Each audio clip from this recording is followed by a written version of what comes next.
Hey everyone, welcome back to Corporate Decoder. Today, UPLD just filed a current report on Form 8, and I'm seeing a clear picture of mixed signals. Quick note, this is not financial advice, just my take on public filings for educational purposes.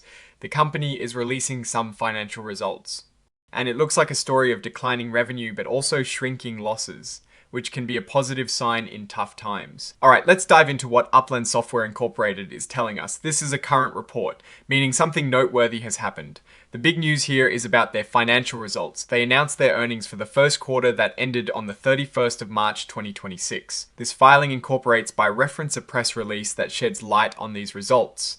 Essentially, they are updating investors on how the company has been performing financially. Looking at the details, their common stock is traded on the Nasdaq Global Market under the ticker UPLD. Company is incorporated in Delaware and has been around for a while, with an IRS employer identification number of 27 to 2,992,077.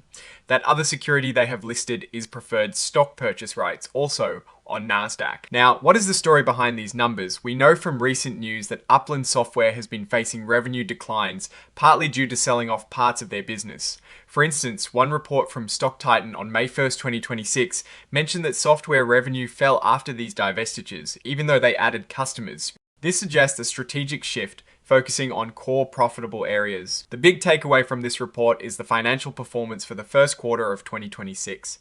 While the detailed financial table isn't directly in this 8K, the filing points to Exhibit 99.1, which is the press release. Based on external information, we can infer some key trends. Reports indicate that for the first quarter of 2026, Upland Software's revenue fell by about 24%.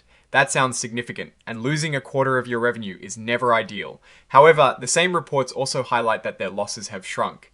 This is a critical point. If a company is losing less money even as its revenue declines, it means they are becoming more efficient and perhaps have a clearer path to profitability. Think of it like running a race, even if you are not gaining ground on the leader. If you are running at a much slower pace than before, you are still making progress towards the finish line. The report is signed by Michael D. Hill, the Chief Financial Officer, on May 1, 2026. This signifies the official release of the information. Now, let's consider the bigger picture. With a market cap of $18 million and around 760 employees, Upland Software is a mid-sized tech company. The fact that they are divesting assets and focusing on core areas while shrinking losses is a common strategy for companies wanting to streamline operations and improve their financial health. Institutional investors like Vanguard Group and Ameriprise Financial still hold significant stakes, suggesting they see potential value in the company's long-term strategy. However, the declining revenue is a serious concern. It means that after shedding certain parts of the business, the remaining parts aren't growing fast enough to offset the losses from the sold off segments. The key question is whether the added customers can truly drive future growth or if the core business itself is under pressure.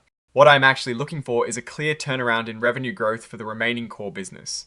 While shrinking losses is good, sustainable growth is what will truly signal a recovery. The risk I am watching is whether the company can reignite top-line growth in its core software offerings. Alright, that is our breakdown of Upland Software's latest filing. What is your take on these numbers and what they signal for the company's future?